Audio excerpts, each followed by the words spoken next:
could go and dive deep in that rabbit hole and find many other Christian takes on it that would rip him apart, or try to.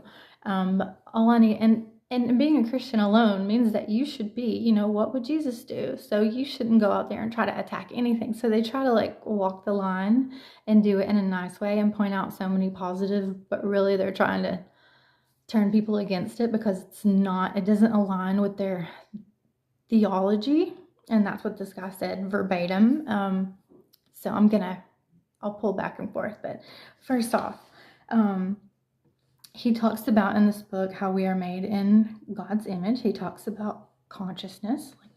He doesn't exactly say the Christ consciousness, but he's talking about connecting with God and God being all inside of us, and how difficult it is for the masses to believe that God is inside all of us, even though we don't go around saying, I am God, that we are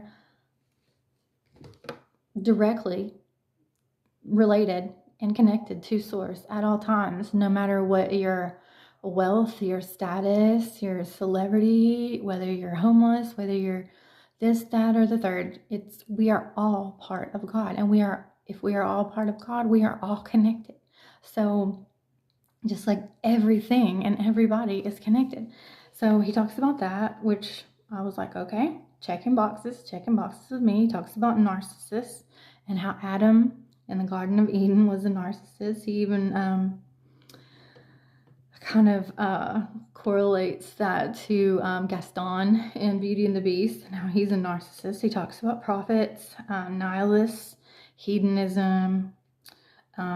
He talks about God is dead for Nietzsche. He had quoted Nietzsche in his other books, but not God is dead. And so that wasn't a surprise. But hierarchy, and that the foundations of faith in the Western world, that God is the Most High. He is basically, I think God is the only hierarchy that we should look up to. And he didn't say that, but it aligns when he's talking about hierarchy and how God is at the top if you do subscribe to hierarchy. And that is the only way that I would subscribe to hierarchy, is God being the Most High.